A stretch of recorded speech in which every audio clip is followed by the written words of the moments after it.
We're going to give 20% off to any VIPs. So if you're a VIP and you have a VIP badge, that hell will do 25% off. Hell, let's do 50% off. 50% off for all VIPs. We have the dinner and the after party tonight with DJ Destructo, and his rendition of Jolene is fucking fire. So please attend. If you do not have a ticket, see the front area, and we'll make sure that you get a ticket. The dinner that we're going to have this evening is for VIP only. So if you're VIP, or if you're general admissions and you want to hang out and stay for it, you can upgrade your ticket to a VIP, get a good dinner, and then you'll have the after party as well. The booth setups in the back, we have Tempe, we have CEC, we have DeFi Kingdoms, we have Block Square. There's lots of projects. Make your way around today. Check them all out. For today only, the South watches are any watch 20% off. And if you're a VIP, you get 25% off. After this proof of work, anyone that has a Titan watch or a KDA watch, we're going to do a photo in the front lobby, so just kind of meander out there after the proof of work, use of work is done. So that is all the housekeeping. If you guys have questions or anything, we'll be around. Special thank you to Wendy for coming out today. Give her a round of applause. So give us about 10 minutes, and we're going to set up the proof of use work demo, and then we'll get rolling. Thank you. While we're waiting, does anyone want to get on stage and tell jokes?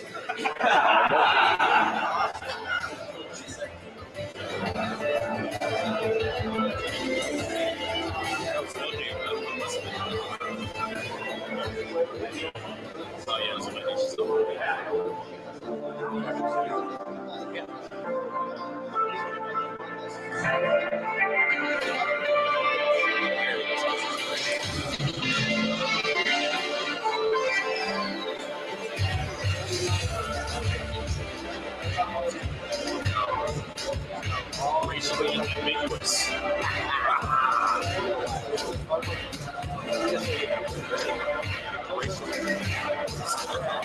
Throw it in. I'm just giving you a heads up.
Mine is the one.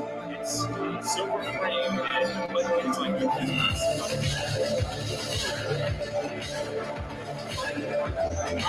I watch other channels and I see everyone's looking different. That's a box.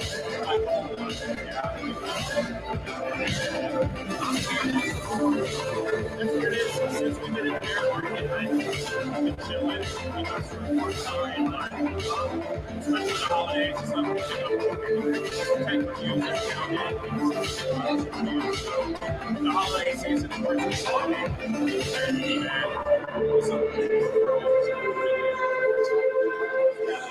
Waiting for that.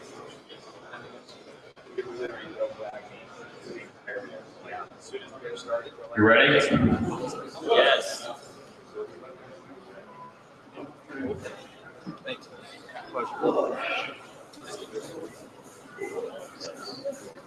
Baby. Let's roll.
Nice back confusion.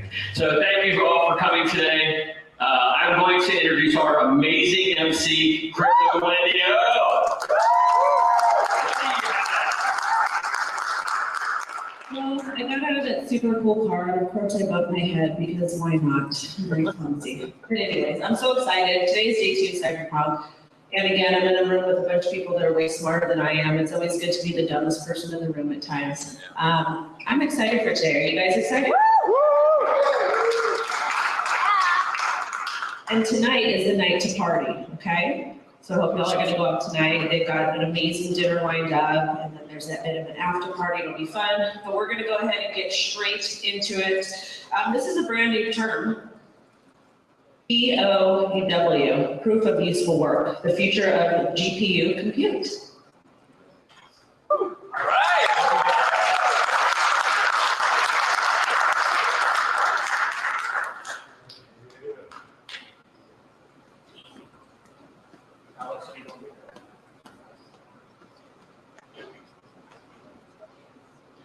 Let's hear it one more time, everybody. Proof of useful work.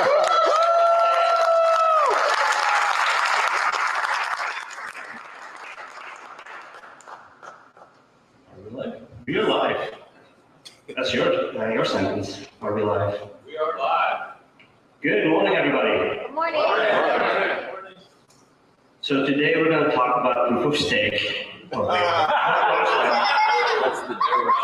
not. Proof of useful work. Dan came up to me earlier and said, "Don't F it up. We've been working on this for a few years." Six. Sorry. So no pressure, right? So I asked the design team help me create a presentation for me and Alex. It's on the wall, a huge wall. So we're going to go through it. Some of the things you've already seen, because sometimes I go on streams and I leak things. So my apologies for that. So there will be things you've seen before. There will be things that you're going to be like, that's different. This is still a work in progress. So a little caveat there. We want to go in alpha the end of Q4, which is the next quarter. Alex, you got work to do. And then we want to go live with the beta next quarter in 2024. So should we dive into it? Go ahead. Go ahead. You're gonna be doing things, you know. He's gonna go stand over there and like try and get into the DeLorean and run away. Alex, you're up. Oh man, that's Alex looks like You can do it.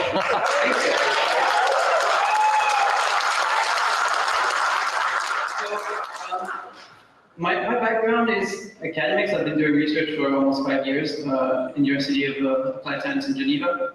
And I noticed that myself as well, while doing my master's thesis back then, invested a lot into GPUs just for machine learning and AI. Unfortunately, millions are spent each year, and basically we're wasting resources. Why I'm saying wasting resources? Because all of these machines basically just sit there idle. I wrote a paper about it, like 4.7% gets really used year-round. So 95% of that is just sitting idle and losing value over time. But these GPU are quite expensive. They lose in value very quick because basically everything, all the AI models just evolve so fast that it's hard to keep up with it. So every 5 years, you've got to refresh the hardware, and that's more investment. To give you an idea, 2 years ago he came to us. We had a meeting, me and Dan and Alex, and he's like, "We got these big machines. They're like A6000s in them. They have a few hundred gigs of RAM. What was it? How many? 12 slots of?" Yeah, 12 slots, 64 gigs of RAM. And he's like, "We're barely using it." I'm like, "Well, we can probably help you with that, but we can probably run a Stratus node on them or some Nimbus nodes." And he's like, "I want to do more." He's like, "There's big GPUs in them too." So we started talking, and we onboarded him like maybe 5 minutes later. The guy was smart, so we were like, "Bring him in." And he's not wrong. The amount of compute that's out there that's unused is ridiculous. And I know that from my own background as well. As an IT administrator, everything we do is overcompensate with our procurements. The vendor says, "I need 2 cores, 4 gigs of RAM," more than sufficient. What do? 16 cores, 32 gigs of RAM, make sure it never goes down. Boom, we're overcompensating. And that happens with everybody. And that's a secure thing. We want to feel secure, and that's how everybody is doing it. And we're going to try and help those folks out by actually using that compute power. So this is our vision. Go for it. Sure. So as I mentioned earlier, unlocking idle power. So most of the time, our workflow is never static. It's mostly dynamic. When we buy infrastructure, or we buy hardware, it's a static measure that you can't surpass that. What I mean by static is also that you cannot add more to it. It's, if you want to add more, you got to buy another unit, and that unit is also static as well. You're just adding to it. A more dynamic workflow would be the better approach, but it's hard to realize with the current knowledge. So basically what we want to put into place is some place where we can share GPU. Share GPU when we're not using it, we share it to others. And when we need more, we basically use what we stored into what we share to others, as in basically Flux. And we can use that compute that we stored over time and use it all at once onto multiple GPUs. That way we can also basically perform both of the AI models a bit faster. We can distribute the workload and use what we stored for like a whole month, for example, into just a couple of days. Yeah, the vision here as well is to literally be a provider and a consumer. Just be the consumer, just be a provider, it doesn't matter. But what does matter is that as a provider, you're making Flux. At that point, you'll store an amount of Flux as you're mining, basically providing your compute power for AI, for rendering, even gaming. We did a proof of concept already with cloud gaming as well. And basically, you're going to be doing that on the side of your regular mine. We'll show you later on how that works. But basically, you'll be able to mine. So if you're not doing anything useful, you'll be still doing useful stuff for your coin that you're supporting. Don't forget, proof of work is still important as well. It is not a waste of electricity, it drives an economy. It's important. Never forget that. Even though we introduced a new term, proof of work itself is still very important as well. But you don't have to be mining Flux, right? Let's be very clear. You can mine any coin out there that you like, even the ones that I don't like.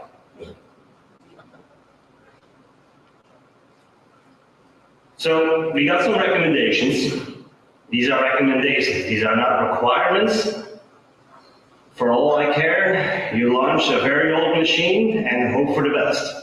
I can guarantee you probably won't be picked by anytime soon, but you basically decide yourself what you want to spend on this. You decide yourself what you want to hand out to your community and to your consumers, right? Don't forget, we're all decentralized system administrators. We all work together and provide, as a community, we provide that compute power to our consumers. So what do we need, or what do you recommend we need? So you have to keep in mind when we come to hardware recommendations, when it comes to proof of use work, we're basically providing a service to clients that are going to rent our machines. So we have to establish a certain standard to these regards, and basically, these are basically requirements that are going to be the baseline for proof of use work. In terms of the CPU and motherboard, just make sure that it supports virtualization. Most of the new ones that do now. In terms of CPU, it's 4 cores per GPU. You can always go less, you can always go more. You will have to find the sweet spot. When it comes to the GPU, when it comes to basically AI workloads, you're going to prioritize maybe the VRAM or the speed that you can process the data, but it always depends on the use case and to who you basically cater for. If you want to provide rendering farms to people to do basically rendering, that was the easy one.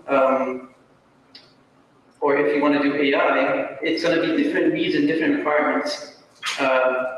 You're basically becoming a small data center yourself, and you can grow yourself if you want to, by investing into more resources, more machines. When it comes to the motherboard, PCIe lanes are important. I recommend Gen 3. You can go lower, but you're going to see in the benchmark, basically, the impact that will have on the learning. When it comes to the RAM, that's probably the most important part. I wouldn't go less than 25% of the VRAM of the GPU, and 4 times the amount of the VRAM would be what I would suggest. You don't have to go that way. You have to play with it, fiddle with it, and see what is best to your use case, what you want to provide. So the reason we have these recommendations, and this is a little bit of an education piece, was for me as well. When you're doing AI, you're moving large data sets, and you're moving them from your hard disk, or you're downloading them into your hard disk, and then you have to move them into your RAM